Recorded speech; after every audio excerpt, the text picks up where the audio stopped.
은혜의 달인 룻기 시리즈 5번째 시간, 흐르는 헷세드라는 제목으로 우리 살아계신 하나님의 말씀 나누도록 하겠습니다. 여러분 아마 헷세드라는 단어를 많이 들어보셨을 거예요. 뭐 찬양팀의 이름으로라든지 아니면 설교의 그 제목으로라든지 많이 들어보셨을 건데, 이 헷세드라는 단어의 뜻이 무엇이냐면 인애, 그다음에 자비, 사랑이라는 뜻입니다. 이 룻기의 주제어라고도 할 수 있습니다. 오늘 제가 이 헷세드라는 단어를 많이 여러분들에게 말씀드릴 텐데, 이 뜻을 잘 기억하고 있으셔야 됩니다. 이게 졸고 있다가 중간에 가서 뭐 제가 헷세드 하는데 뭐 헷세드가 뭐야 이러시면 안 됩니다. 인애, 자비, 사랑, 이걸 머릿속에 기억하시고 오늘 말씀 들어가 보도록 하겠습니다. 첫 시간에 말씀드린 것처럼 룻기 1장 1절에서 5절까지는 정말 절망만 가득한 그런 내용이 나왔었죠. 그러나 6절부터는 모든 장면에, 모든 순간에, 모든 절마다 이 헷세드가 흐르고 있는 것을 우리가 지금 계속해서 보고 있습니다. 오늘 본문에서도 계속해서 이 헷세드가 흐르고 있는데요, 우리 2장 17절 말씀을 같이 읽겠습니다. 시작.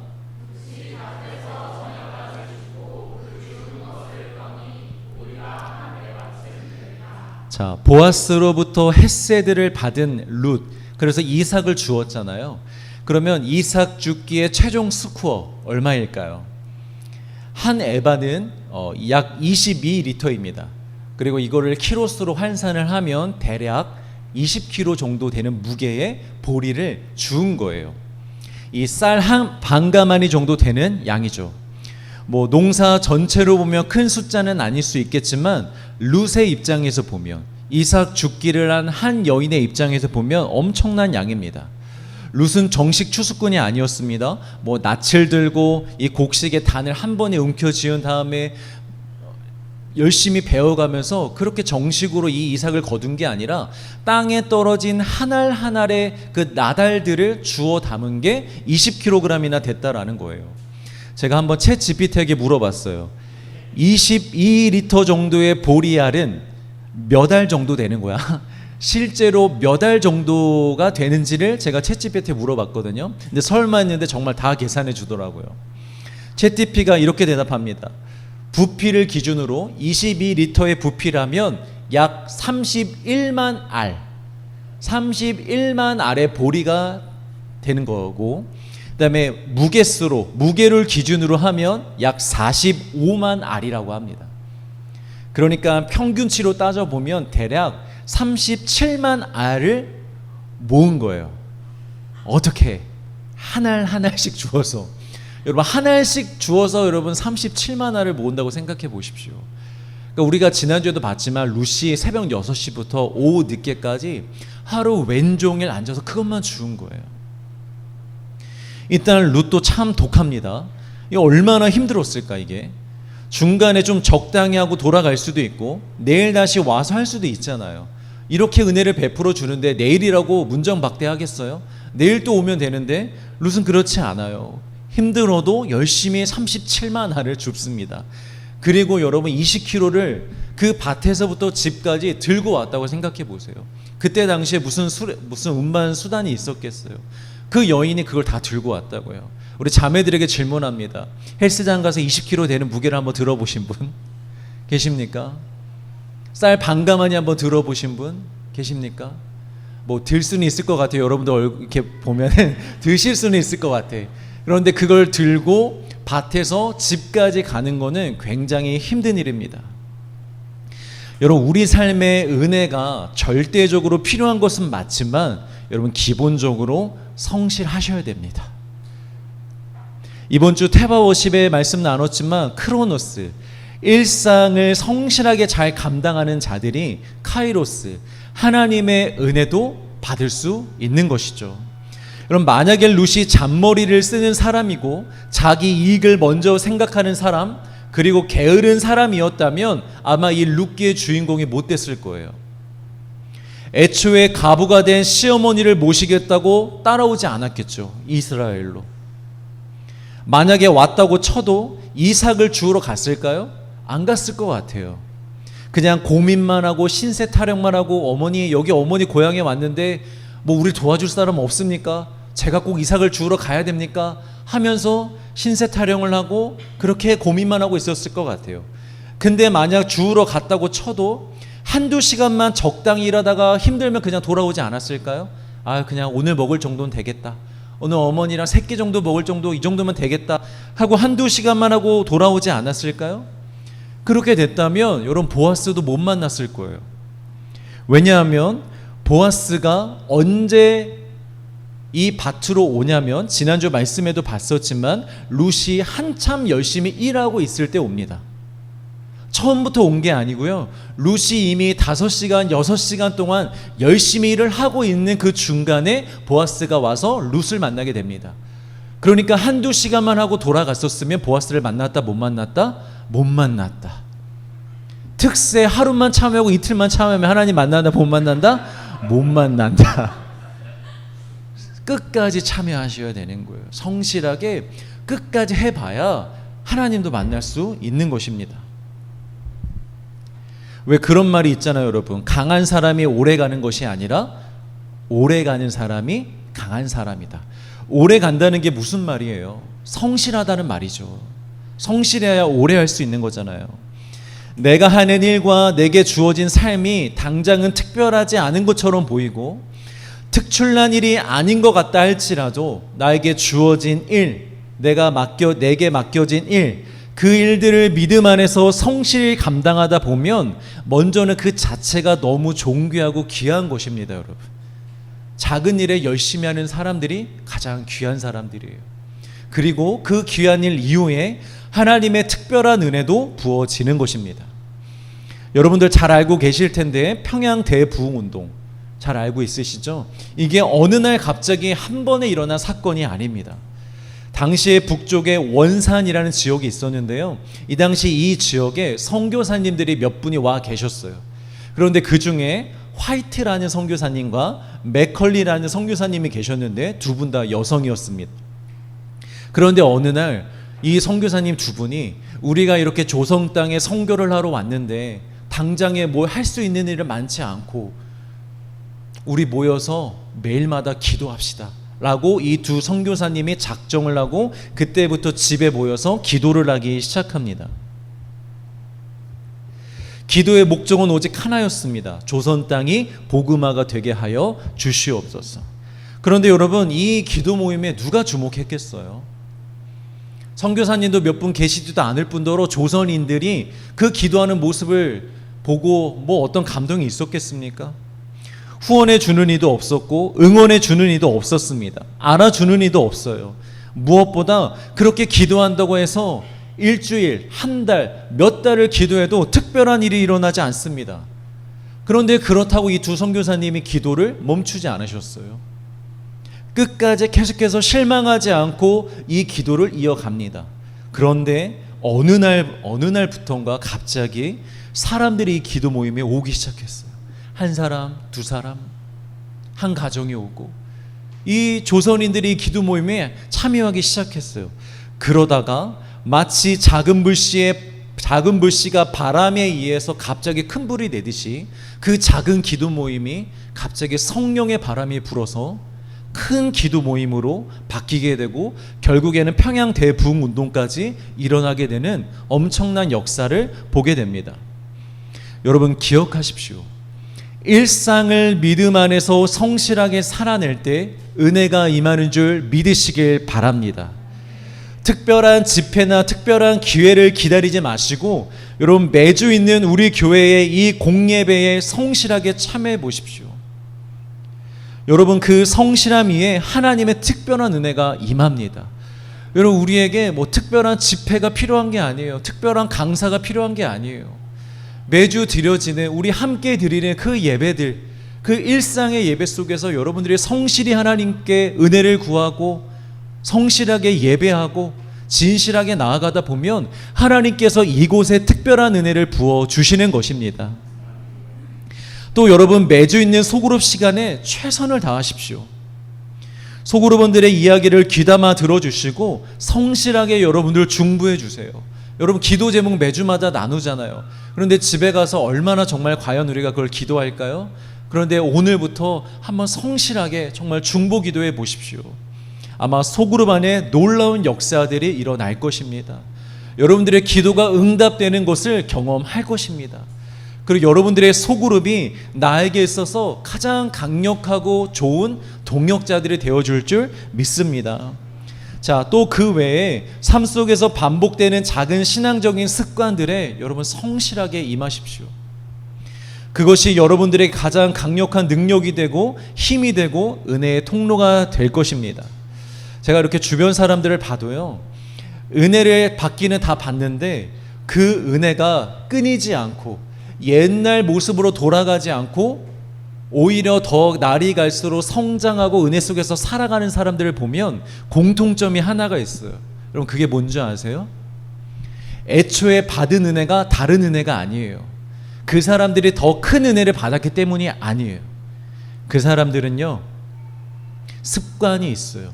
일상의 습관, 말씀을 보는 습관, 늘 기도의 자리에 나아가는 습관, 예배에 성실하게 참여하는 습관, 그 습관이 있는 자들이 은혜를 받아도 그 은혜를 유지할 수가 있습니다.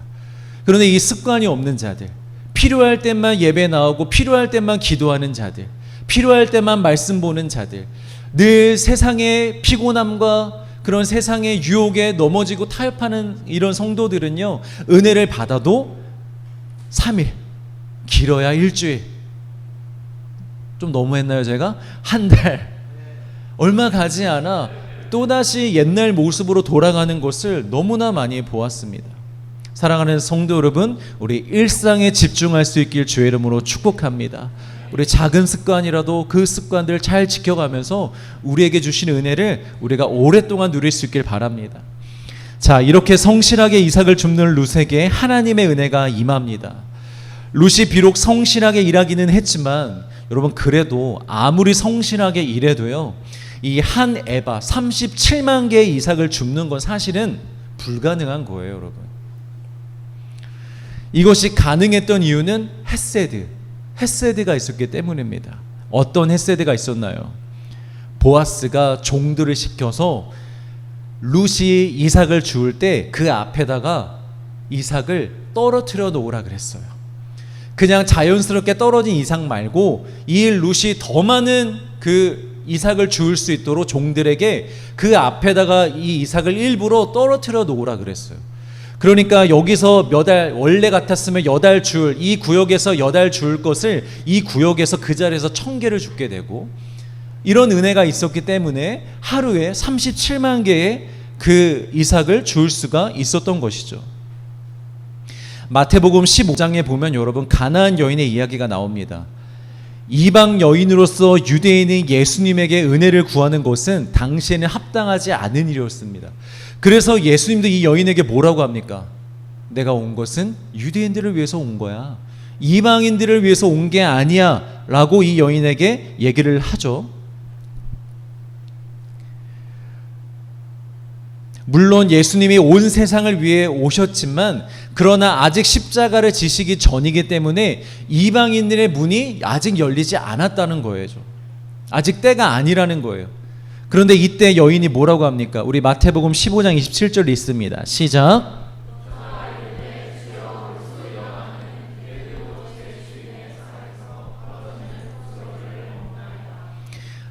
네, 예수님, 저는 유대인들이 개처럼 여기는 이방인 개가 맞습니다. 그러나 개들도 주인의 상에서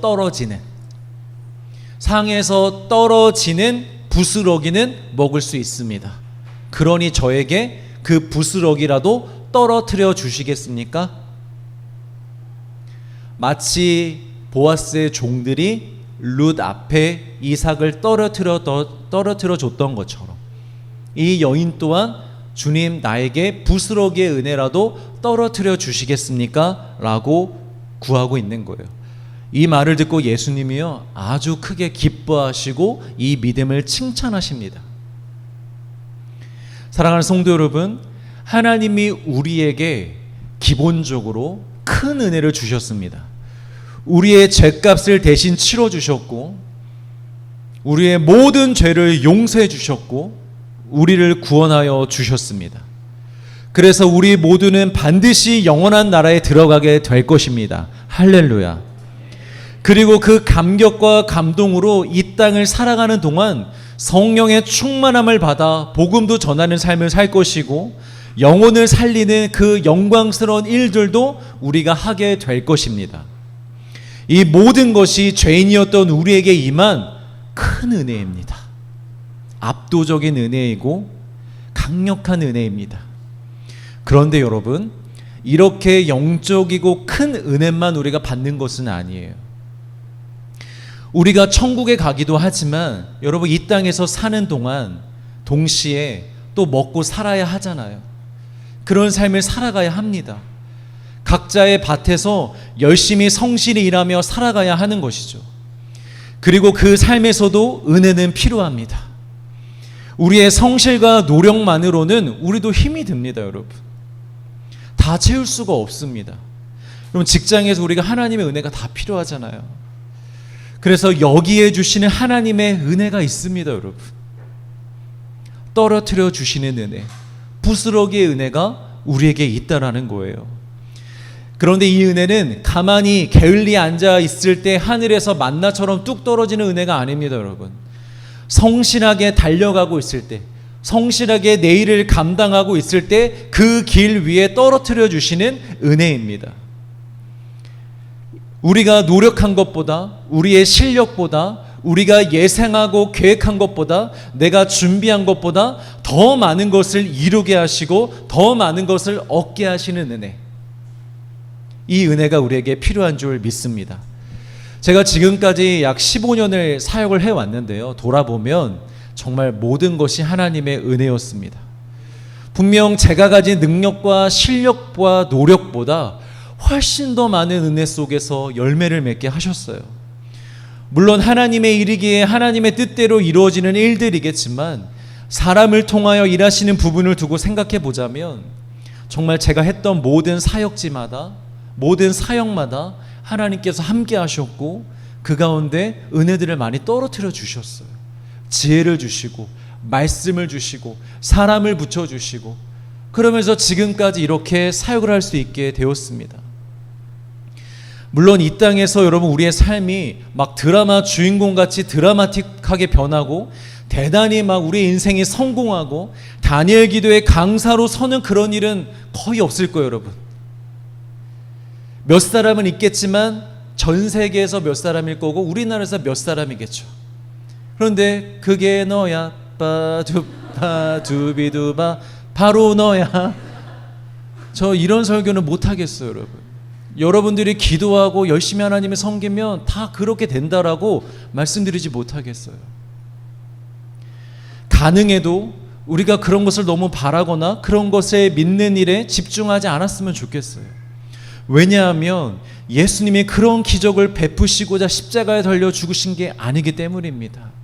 모든 사람, 기도하는 사람을 다 그 성공하는 자리, 간증하는 자리, 사람들 앞에서 다 높이시기 위하여 그렇게 십자가에 죽으신 게 아니기 때문입니다.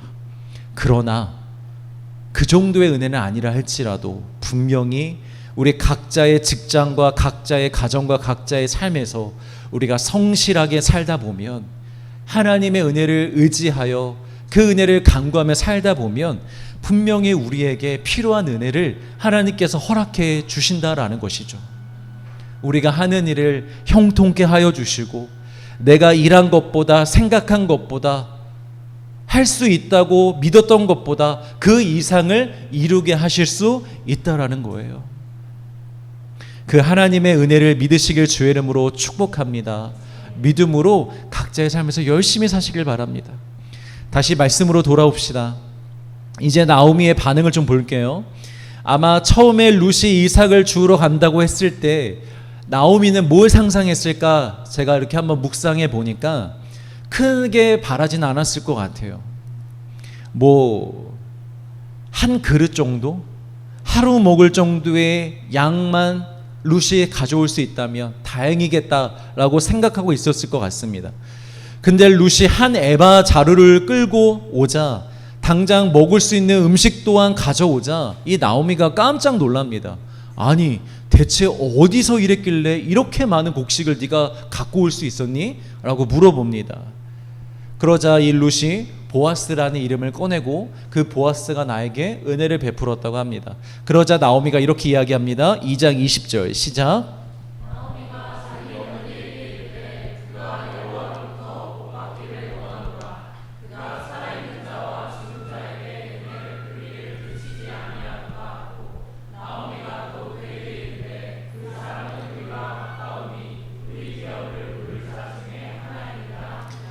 나오미가요 이렇게 표현합니다.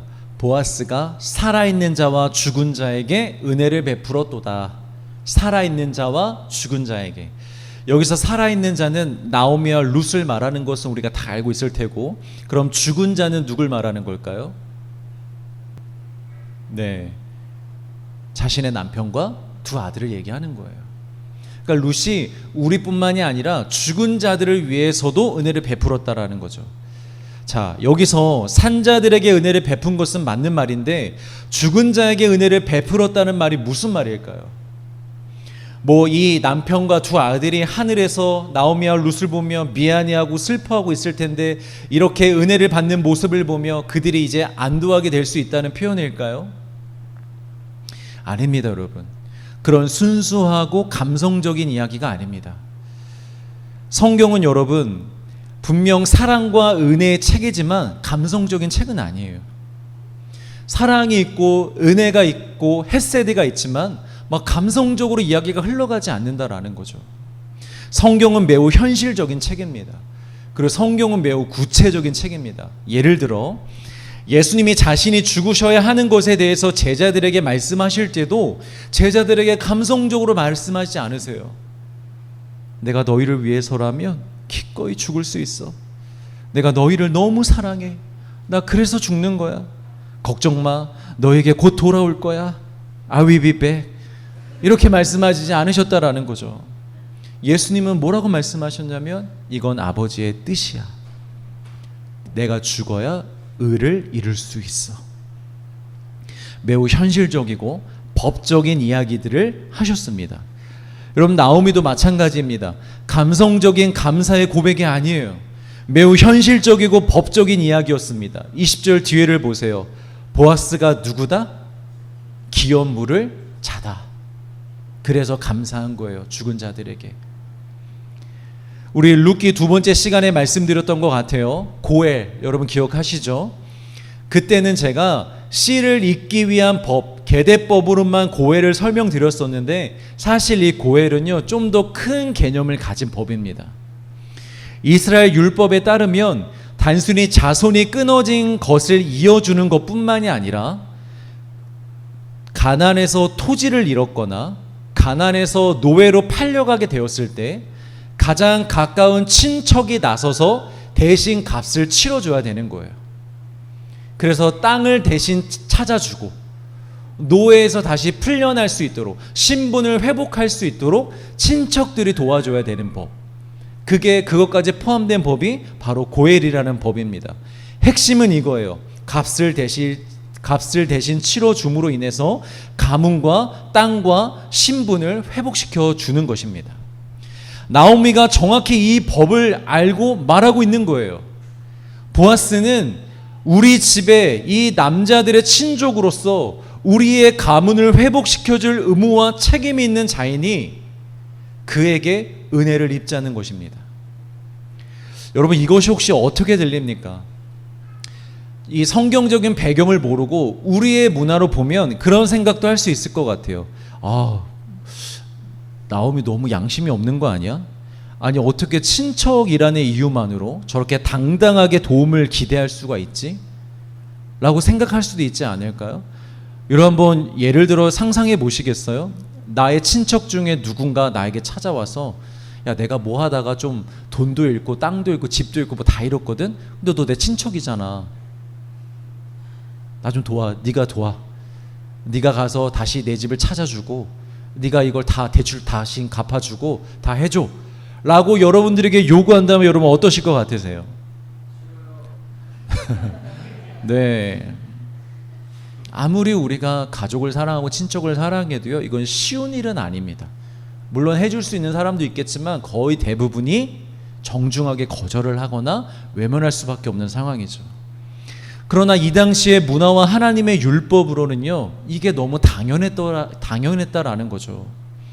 왜냐, 이것은 하나님께서 말씀하신 율법이었기 때문이고 법적인 권리였기 때문이고 제도였기 때문입니다. 누구든지 재산을 잃으면, 어떤 사정에 의하여 재산을 잃게 되면 친척들에게 요구할 수 있었던 거예요. 여러분, 우리도 가끔 그럴 때가 있잖아요. 하나님께 은혜를 구하고 어떤 도움을 구할 때 망설여질 때, 내가 이걸 구해도 되나? 내가 지금 이렇게 살고 있는데 감히 하나님께 이런 걸 구할 수 있나? 하나님 이걸 주실까? 내가 그럴 자격이 되나? 이런 생각할 때가 있잖아요. 그런데 여러분, 가장 바보 같은 생각입니다. 하나님은 이미 법으로 정해 놓으셨고 우리에게 권리로 주셨습니다. 예수 믿는 자들에게 법적인 권리를 주셨어요. 어떤 권리? 우리 말씀을 통해서 봅시다. 요한복음 16장 23절입니다. 시작.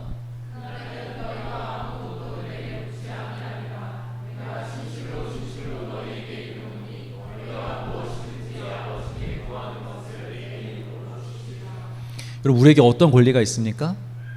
예수를 믿는 자들에게 주어진 권리.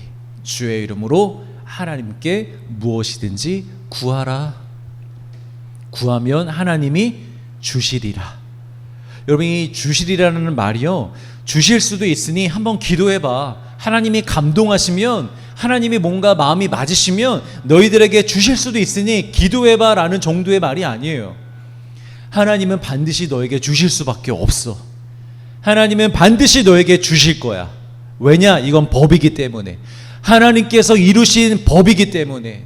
예수님께서 십자가에 달려 죽으심으로 말미암아 이루어진 법이기 때문에 구하라는 거예요.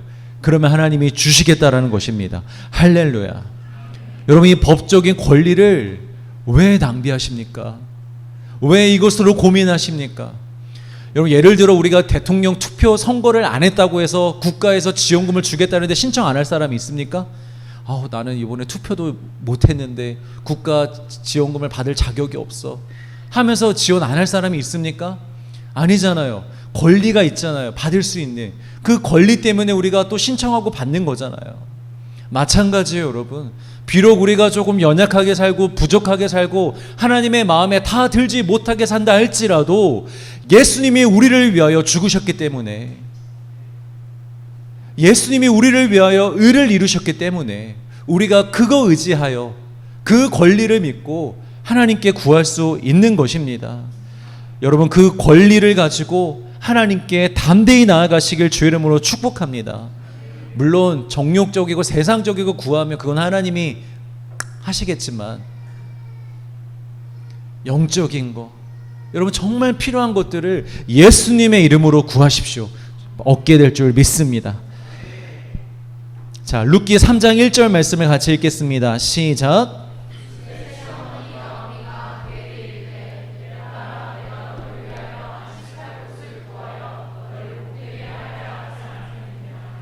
이 당시 사회에서 과부가 안식할 수 있는 방법이 여러분 무엇이었겠어요?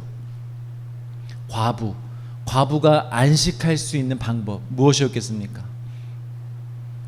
사회적인 제도를 통해서 다시 가족을 갖는 거예요. 이삭을 줄 수 있는 것도 좋지만 여러분, 그게 참 안식은 아니죠. 그렇게 이삭을 줍는다 해도 매일 땀 흘려 일해야 됩니다. 그것도 비정규직으로. 이 당시에 여인들은, 과부들은 정규직으로 어딘가에 취업할 수가 없어요. 그냥 이삭이나 떨어진 이삭이나 주어야 되는 비정규직으로 그렇게 일할 수밖에 없었어요.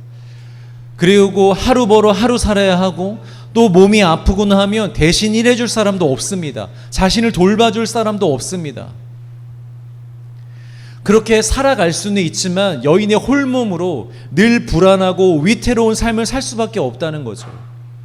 그래서 이 과부에게 가장 이 과부가 안식을 누릴 수 있는 방법은 무엇이냐? 어떤 제도를 통하여 다시 가족을 갖는 것, 남편을 얻고 다시 자식을 낳고 그렇게 가족과 함께 살아가는 것, 그것이 과부에게 있어서 참된 안식이고 근본적인 문제 해결입니다. 여러분, 이것이 바로 복음입니다. 복음이 무엇입니까? 고아된 우리, 스스로는 아무것도 할 수 없는 우리, 혼자서는 늘 위태롭고 불안하고 불안할 수밖에 없는 우리, 그런 우리에게 가족이 생긴 거예요. 아버지 하나님이 생겼고, 신랑이신 예수님을 생겼고, 우리의 영원한 형제 자매들, 나와 함께 살아갈 형제 자매들이 생긴 것, 그것이 바로 여러분 복음입니다. 그리고 그것이 참된 우리의 안식인 줄 믿으시길 바랍니다. 여러분, 세상 심리학에서도요, 이 가족이란 제도가 인간에게 있어서 가장 강력한 정서적인 안정감과 안식과 평안을 준다고 이야기합니다. 교회가 얘기하는 게 아니라 하나님이 말씀하시는 게 아니라 세상의 심리학에서도 그렇다고 합니다. 아무리 우리가 세상을 살아가면서 힘이 들어도 나를 사랑해주고 응원해주고 버팀목이 되어주는 가족이 있다면 그래도 우리의 마음에 큰 요동 없이 평안한 가운데 살 수 있다고 합니다. 그런데 아예 가족이 없거나 가족관계 안에서 어려움이 생기면 밖에서 아무리 내 사업이 잘 되고 성공하고 인정을 받고 좋은 일을 하며 취미생활을 한다 할지라도 이 마음의 근본적인 평안을 누릴 수가 없다라는 거예요. 안식의 핵심은 가족입니다. 여러분, 복음은 가족이에요. 이 영적 생명의 가족 안으로 들어오는 거예요. 거기서 아버지와 관계가 되고 예수님과 관계가 되고 형제들과 관계가 되어지면서 이 세상 그 무엇도 흔들지 못하는 안식을 누릴 수가 있는 것입니다. 근데 우리는 보통 착각을 해요. 그건 그렇게 중요한 게 아니라 그래요. 그러면서 세상에서 뭔가 이루어지고 바꿔지고 변화가 되어야만 내가 진짜 안식을 누리고 평안해질 수 있다고 생각합니다. 아닙니다, 여러분. 그걸로 우리가 안식할 수 없어요. 우리 영혼의 참된 안식은 그 영적 가족 안으로 깊이 들어갈 때, 그래서 아버지 안에서 하나님을 기도할 때 아버지, 아버지라고 진실로 부를 수 있을 때, 여러분, 하나님을 아버지라 부르는 게 어색하지 않으시죠? 어색한 사람들이 있어요. 하나님을 아버지라 부르는 게 오죽 기도를 안 했으면 그럴까. 아버지라 부르는 게 어색한 거예요. 또 예수님을 신랑으로 생각하는 것도 어색하고, 이 자리에 앉아있는 옆에 사람 얼굴 한번 보시겠어요? 부부들 남편 아내 얼굴 보지 마세요.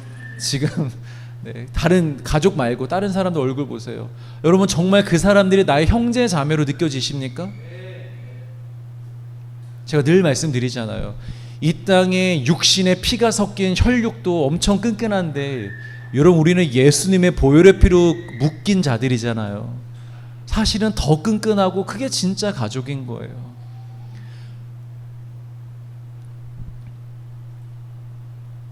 그래서 여러분, 복음은요, doing, 뭘 해야 되는 것이 아니라 being, 되는 것이라고 하잖아요. 자녀가 되는 것, 신부가 되는 것, 형제 자매가 되는 것, 여러분, 거기에 진짜 회복이 있는 줄 믿으시길 바랍니다.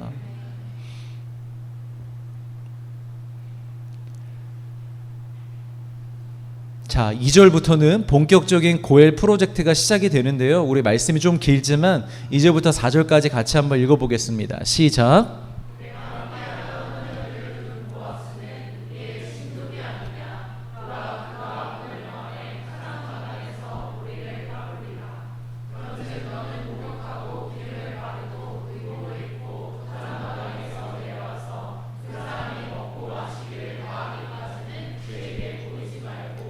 그가 누울 때에 너는 그가 눕는 곳을 알았다가 들어가서 그의 발치 이불을 들고 거기에 누우라.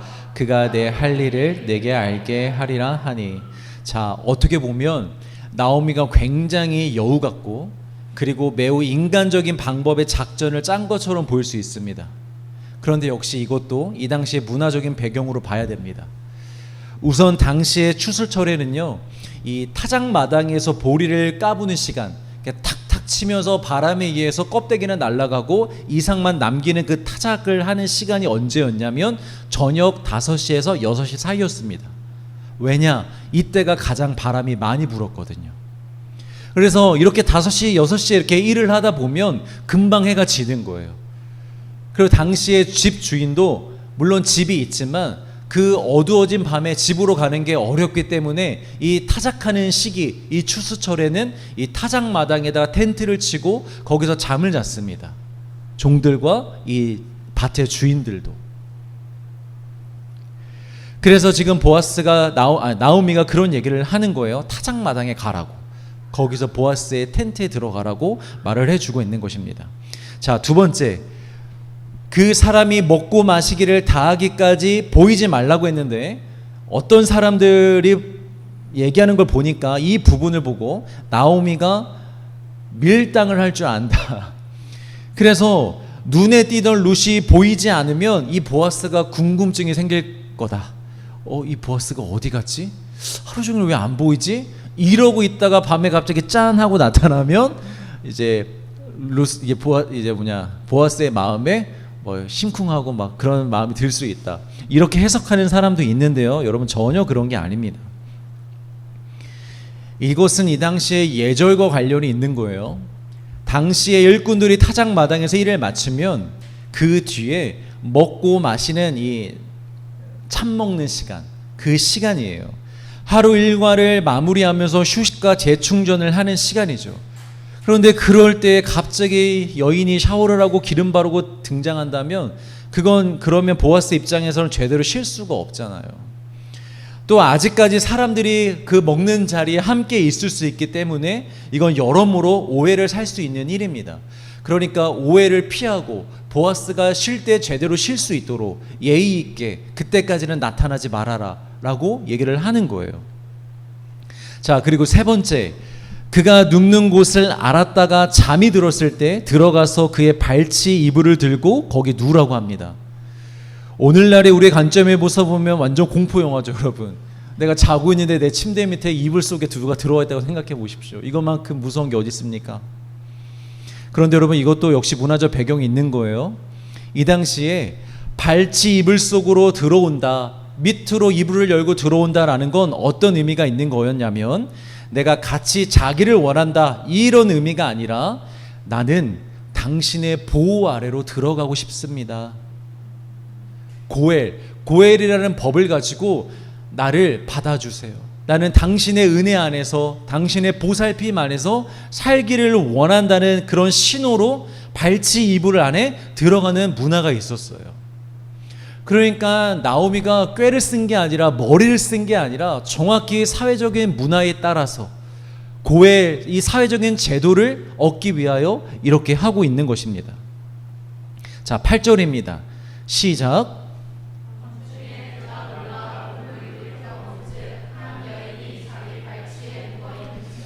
여러분 저도 신혼 때 자다가 이렇게 돌아 눕는데 아내가 저를 향하여 누워 있으면 저도 깜짝깜짝 놀랄 때가 있었거든요.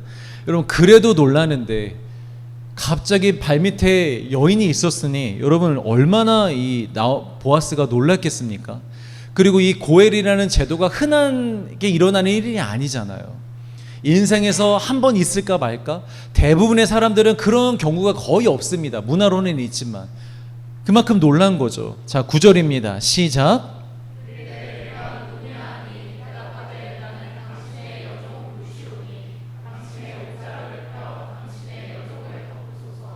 이는 당신이 기업을 물을 자가 됨이니이다 하니. 여러분 참 멋진 거거든요. 이게 룻의 입장에서 보면 여러분 이건 정말 멋진 일입니다. 나오미야 뭐 원래 고엘법을 어렸을 때부터 보고 자랐잖아요. 이스라엘 사람이니까 주변 사람들로부터 이미 보고 알고 익숙하게 보면서 자라왔어요. 그래서 이렇게 담대히 요구할 수 있을 거예요. 이스라엘 사람이니까. 그런데 룻은 이방 여인이잖아요. 이런 관습과 제도가 분명히 익숙하지 않았을 거예요. 매우 쑥스럽지 않았을까요? 어머니 그렇게 하라고요? 모르는 남자 이불 밑에 들어가서 발치 밑에 들어가서 그러고 있으라고요? 그 남자가 저를 발로 차지 않을까요? 무슨 일이 일어나지 않을까요? 그래도 괜찮을까요? 어머니 저 아무리 생각해도 못할 것 같아요. 다른 방법이 없나요? 이럴 수도 있지 않나요? 그런데 여러분 이 성경의 기록에 보면 룻은 나오미의 말에 전부 다 그대로 행했다라고 합니다.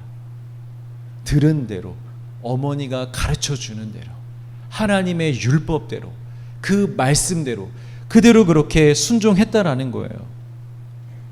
여러분, 누가 신앙생활을 잘 하는지 아십니까? 들은 대로, 배운 대로, 시키는 대로 그대로 하는 사람이 신앙생활 가장 잘하는 사람들입니다. 뭐 제자반이다 뭐다 아무리 양육받고 훈련을 받아도요, 목사님 저도 내 스타일이 있어요, 전 그건 이해가 안 가요, 이상하게 거긴 마음이 안 가요 하는 사람들은, 여기까지만 하겠습니다. 여러분, 단순해야 돼요. 단순. 신앙생활은 단순한 사람들이 잘합니다. 어지간히 이상하고 나쁜 목사가 아닌 이상 하나님의 말씀으로 가르치고 권면하면 여러분 그 말씀을 그대로 들으시고 순종해 보시길 주의 이름으로 축복합니다. 목사의 말에 토달지 말라는 게 아니고요, 무조건 순종하라는 것이 아니고요, 제가 개인적으로 얘기하는 거 말고 이 강단에서 전해지는 말씀만큼은 여러분들이 들으시는 대로 순종하시길 바라요. 저도 목회자로서 이 강단에 서서 말씀을 전할 때는 저의 말이 아니라 하나님의 말씀을 전하려고 부지런히 기도하고 구하고 그런 마음으로 전하고, 또 성도 여러분들도 저의 말로 듣는 게 아니잖아요. 하나님의 말씀으로 듣는 시간이잖아요. 그러니 여러분, 이 강단에서 선포되는 말씀만이라도 들으시는 대로 순종하시길 바랍니다. 괜히 생각 많이 하지 마세요. 내 상황은 이런데, 나는 좀 이런 스타일인데, 난 이렇게 하고 싶은데, 여러분 이런 생각이 우리 신앙에 아무런 도움이 안 돼요. 들리는 대로 순종하십시오. 한번 해보십시오. 우리는 보통 은혜는 다 때가 있다고 알고 있는데, 맞는 말이기도 하지만 틀린 말이기도 합니다. 여기에는 우리의 엄청난 오해가 들어가 있습니다. 물론 하나님의 때가 있는 것이 있죠. 예수님이 성육신 하셨을 때, 처음 이 땅에 내려오셨을 때 하나님의 때가 됐기 때문에 내려오신 것이고, 예수님이 33년이라는 시간 뒤에 십자가를 지신 것도 하나님의 때가 있기 때문입니다. 그리고 예수님이 이제 곧 다시 오실 때인데, 그때도 역시 누구의 때입니까? 하나님의 때입니다. 그러나 그런 때에 이루어지는 일이 있는가 하면, 또 한편으로는 우리의 순종에 따라, 우리의 순종의 여부에 따라 당겨지는 일이 있고 미뤄지는 일이 있다라는 거예요. 우리가 이걸 반드시 기억해야 돼요, 여러분. 이거 그냥 뭉뚱그려서 다 하나님의 때가 있을 거야, 내가 지금 이렇게 살아도 언젠간 하나님의 때에 내가 변화가 될 거야, 여러분 이건 좋은 생각이 아닙니다. 우리의 순종 여부에 따라 우리에게 임할 은혜가 당겨지기도 하고요, 미뤄지기도 한다라는 거예요. 출애굽을 생각해 보십시오. 광야에서 40년이라는 시간 동안 광야에서 헤맸잖아요, 이스라엘 백성들이. 여러분 그거 하나님의 때입니까? 하나님의 계획이기 때문에 40년을 거기서 방황한 것입니까? 아닙니다. 하나님은 원래 1년이면 되었습니다. 1년만 있다가 이스라엘 백성들을 보내주려고 했습니다. 그런데 누가 불순종한 거예요? 이스라엘 백성들이 불순종한 거예요. 우린 두려워서 못 가겠다, 하나님이 있어도 우리는 죽을 것 같다, 난 안 가겠다 라고 불순종했기 때문에, 그 불순종으로 인하여 무려 39년이라는 시간이 추가가 된 거예요. 여러분, 아브라함 여러분 25년 만에 아들을 얻었습니다. 그가 만약 중간에 불순종함으로 이스마엘을 낳지 않았다면, 흉년의 때에 애굽으로 도망가지 않았다면 이삭을 더 빨리 얻을 수 있었을 것입니다. 굳이 100세까지 25년이라는 시간까지 갈 게 아니었어요. 그런데 아브라함이 중간중간에 계속 불순종했거든요. 못 믿겠다. 여러분, 예정론이라는 신학적인 이론이 있지만 이 땅에서 우리의 삶이 결코 우리의 순종과 행동과 상관없이 펼쳐지지 않는다라는 거예요. 우리의 순종의 여부에 따라 여러분 우리의 삶은요 매우 달라질 것입니다. 권면드립니다. 여러분 되도록 빨리 엎드려 순종하시길 바랍니다. 내려놓으셔야 할 것 여러분 더 이상 미루지 마시고 빨리 내려놓으시길 주의 이름으로 축복합니다. 분명 하나님 안에서 은혜로 말미암아 여러분들의 삶이 빠르게 달라질 것입니다. 많은 것들이 달라질 것입니다. 여러분들의 생각과 마음도 달라질 것이고, 여러분들의 삶의 태도도 달라질 것이고, 환경도 달라질 것이고, 여러분 주변 사람도 달라질 거예요.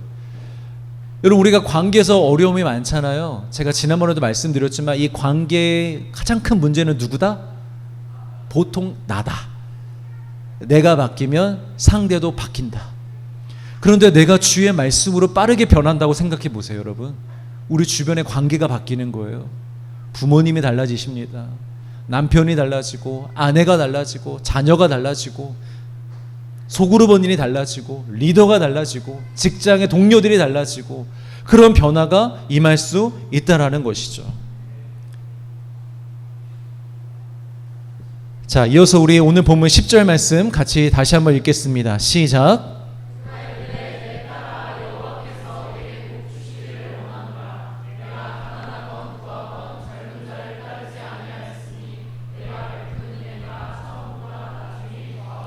자, 여기서 지금까지 우리가 모르고 있었던 한 가지 아주 중요한 정보가 나오는데요. 보아스가요, 드라마 주인공이라 그랬잖아요. 그런데 젊은 주인공이 아니었어요. 젊고 잘생기고 막 이런 주인공이 아니었어요. 결혼과는 거리가 먼 늙은 사람이었대요. 학자들은 보아스가 한 80세 정도 됐다고 추측을 합니다. 룻은 한 40대 정도라고 보통 추측을 하는데 정확한 건지는 모르겠어요. 왜냐하면 성경에 말하고 있지는 않으니까. 그러나 이 10절에서 우리가 방금 본 구절을 보면 보아스가 룻을 향하여 뭐라고 얘기합니까? 내 딸아라고 얘기를 합니다. 그러니까 이 표현으로 봐서는 분명 세대는 달라요. 같은 세대는 아니에요. 제가 아무리 목회자지만 여러분들에게 아들아 딸아라고 하지 않잖아요. 제가 여러분들에게 뭐 딸 같은 뭐 아들 같은이라고 얘기하지 않잖아요. 그냥 동생 같은이라고 얘기하지. 그러니까 나이 차이가 얼마 안 났으면 내 딸아라고 표현하지 않았을 거예요. 이 당시 문화적으로도 그렇대요. 내 딸아라고 표현하는 건 세대가 정말 딸 같은 세대, 아들 세대였기 때문에 이렇게 표현했다라는 거죠. 그런데 이게 왜 중요하냐면 고엘이라는 제도가 물론 법으로 규정된 것이긴 하지만 과부의 입장에서는 만약 과부가 원치 않으면 하지 않아도 되는 법이었어요. 100%의 의무는 아니었어요. 과부의 입장에서 저 결혼 못할 것 같습니다. 저 안 하고 싶습니다. 라고 얘기를 하면 안 해도 되는 법이었어요. 더군다나 룻은 이방 여인이었기 때문에 고향으로 돌아가면 얼마든지 젊은 남자, 자기와 같은 세대의 남자를 만나 평범하게 살 수 있는 기회가 여전히 남아 있었습니다. 그리고 보아스는 정확히 어떤 이유인지는 모르겠지만 나이가 상당한데 혼자입니다. 싱글입니다. 당시에 결혼을 하지 않는 경우는 매우 드물었기 때문에 아마 사별을 했거나 다른 이유로 혼자가 될 가능성이 큽니다. 그리고 나이도 있고 하니 아마 이 보아스도 스스로 나는 이제 결혼은 끝났어. 난 다시는 결혼하지 못할 거야. 왜냐? 나이가 이렇게 많이 들었으니까. 그런 생각을 하고 있었을지도 모릅니다. 그러니까 보아스 입장에서는 뭐 고엘이야 얼마든지 해주면 해줄 수 있는데 나오미 입장에서 이것이 쉬운 일이 아니라는 거죠. 이렇게 요청하는 것이 보아스도 특별한 거라는 걸 알고 있었던 거예요. 그래서 보아스가 이런 말을 합니다. 네가 베푼 인애가 헤세드가 처음보다 나중이 더하도다. 이게 무슨 말일까요? 네가 처음에도 헤세드를 베풀었는데 지금 베풀고 있는 헤세드가 더 크다라고 얘기하는 거거든요. 룻이 처음 베푼 헤세드가 언제입니까? 시어머니 나오미를 따라 이스라엘에 온 것입니다. 어머니를 떠나지 않고요. 어머니를 끝까지 모시겠다고 이스라엘에 함께 온 것입니다. 물론 룻이 하나님을 자신의 신으로 섬기고 싶은 마음이 있기도 했지만 여러분 그게 전부는 아니죠. 여러분 우리가 개척교회 여러분 왜 오셨습니까? 분명히 하나님의 영광을 위해서 오셨겠지만 또 다른 이유들도 있잖아요. 각자만의. 그런 것처럼 룻 또한 이스라엘로 온 것이 하나님을 섬기기 위함이기도 하지만 분명히 시어머니의 나오미를 모시고 싶은 거예요. 모시기 위해서 온 것입니다. 만약 그 마음은 없는데 하나님을 섬기고 싶다?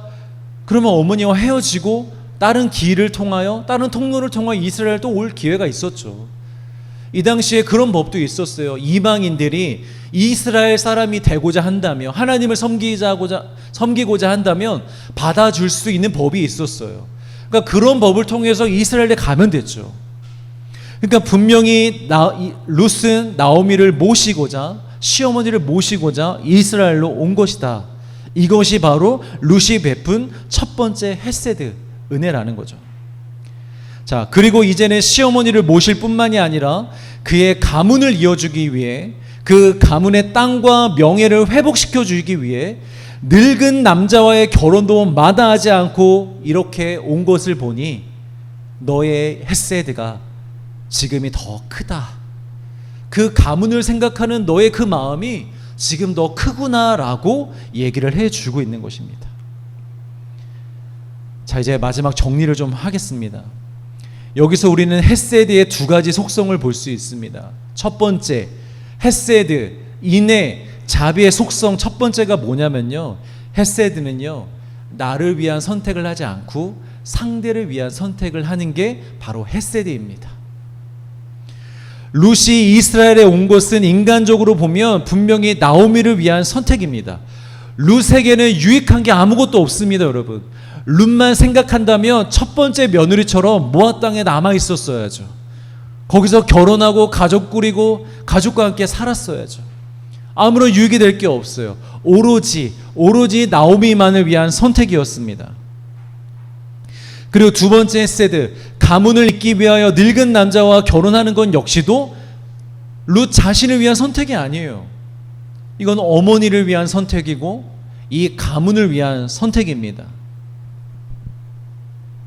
룻의 입장에서는 정말 안식이 필요하다면 모압으로 돌아가면 될 일입니다. 지금이라도. 그런데 끝까지 남아서 아버지 뻘 되는 사람과 결혼을 하겠다고 하는 것은 분명히 나를 위한 선택이 아니라는 거죠. 우리를 향한 하나님의 헤세드 십자가, 여러분 그건 누굴 위한 선택이셨습니까? 우리를 위한 선택이었습니다. 하나님에게 여러분 유익한 게 무엇이 있습니까? 하나님이 자기 아들 독생자를 십자가에 못 박으셔서 하나님에게 유익될 게 무엇이 있었습니까? 여러분, 하나님은 홀로 충만하신 분이십니다.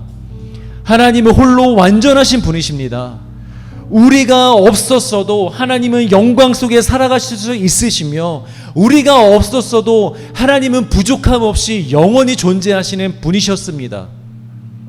그런데 왜 자신의 아들을 십자가에 못 박게 하셨습니까? 누굴 위한 선택입니까? 오직 우리를 위한 선택이셨습니다. 여러분, 이 순결한 사랑을 진실로 깨닫고 온전히 받으시길 주의 이름으로 축복합니다. 하나님에 대해서 오해하지 마십시오. 하나님이 여러분들에게 명령하시고 뭔가 요구하시고 말씀하시는 건 전부 다 여러분들을 위한 것입니다. 여러분들을 살리기 위하여, 여러분들을 회복시키기 위하여, 우리를 위하여 주시는 말씀입니다. 그런데 우리는 그 문자적인 뉘앙스만 보면 하나님을 위해서 우리가 뭔가 자꾸 해야 된다고만 생각하는데 그렇지 않다라는 거죠. 마지막 두 번째 속성은요, 이런 헤세드는요, 받으면 전해지는 속성이 있습니다. 흐른다는 거예요. 여러분, 룻에게서 어떻게 이런 헤세드가 나올 수 있었을까요? 룻이 원래 착한 사람이어서 그랬을까요? 아닙니다. 룻도 헤세드를 먼저 받았기 때문입니다.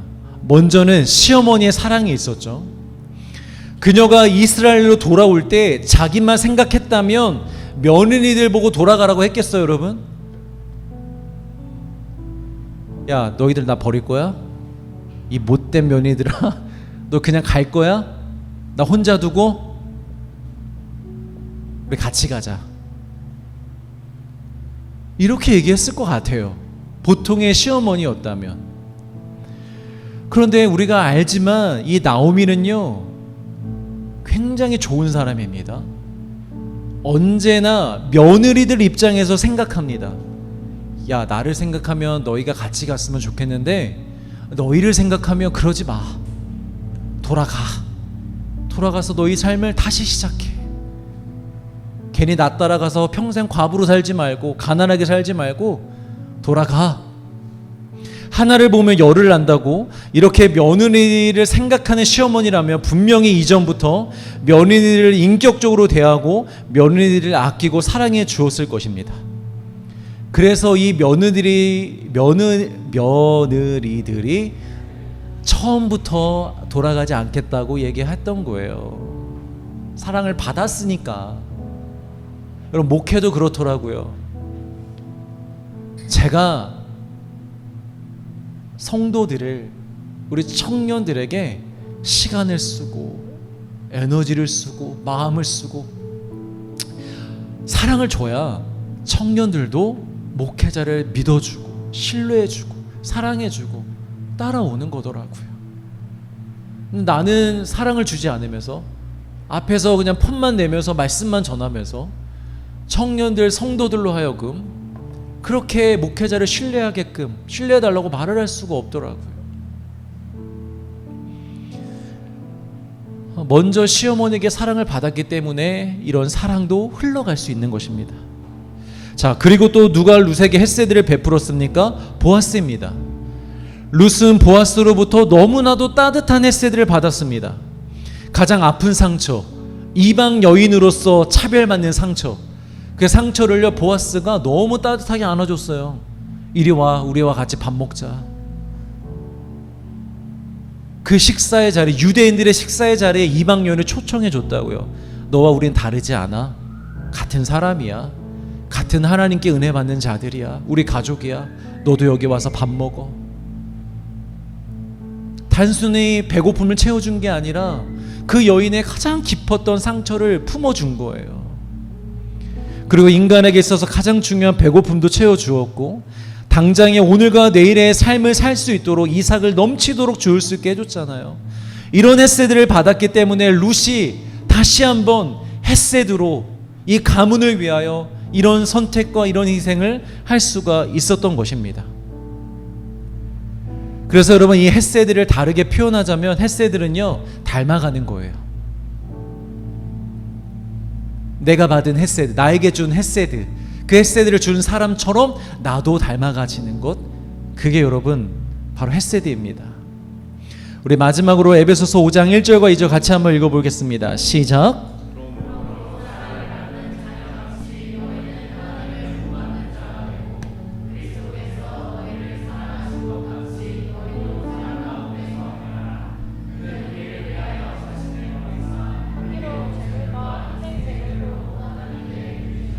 사랑을 받는 자녀같이 너희가 사랑을 정말 받았다면, 하나님의 그 헤세드를 받았다면 너희들도 하나님을 본받는 자가 되라.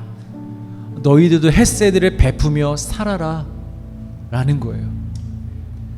더 설명하죠. 너희를 사랑하신 것 같이 너희도 서로 사랑 가운데서 행하라. 그는 우리에게 어떤 사랑을 베푸셨느냐? 우리를 위하여 자신을 버리사 향기로운 제물과 희생 제물로 하나님께 드리셨느니라. 그러니까 여러분, 예수님의 사랑을 진실로 깨달은 자들은요 내 이웃을 내 몸과 같이 사랑할 수 있어지는 거예요. 그게 되는 거예요. 야, 내가 전에는 그런 사랑을 못했는데 예수님의 사랑을 깨닫게 되면, 그 사랑을 진실로 알게 되면 우리도 그런 사랑을 베풀고 그런 은혜를 베푸며 살아갈 수밖에 없다라는 거죠. 이렇게 좀 마무리를 하고 싶습니다. 여러분, 지금의 우리의 성품은 우리가 누리고 있는 은혜의 크기라고 보시면 됩니다. 남을 대하는 나의 성품, 남을 사랑하는 나의 성품, 이 성품이요 내가 지금 누리고 있는 하나님의 은혜의 크기라고 생각하셔도 될 것 같아요. 우리가 은혜를 많이 누리고 많이 받는 만큼 그 은혜가 흘러가게 될 줄 믿습니다. 그래서 여러분들에게 마지막으로 권면드립니다. 여러분, 예수 그리스도의 사랑으로 들어오십시오. 들어오셔서 그 사랑을 마음껏 누리시고 받으시길 바랍니다. 그래서 여러분들의 삶도 많은 사랑을 나누고 헤세드를 전해주는, 하나님이 기뻐하시는, 하나님이 받으실 만한 그런 삶이 되시길 주의 이름으로 축복합니다.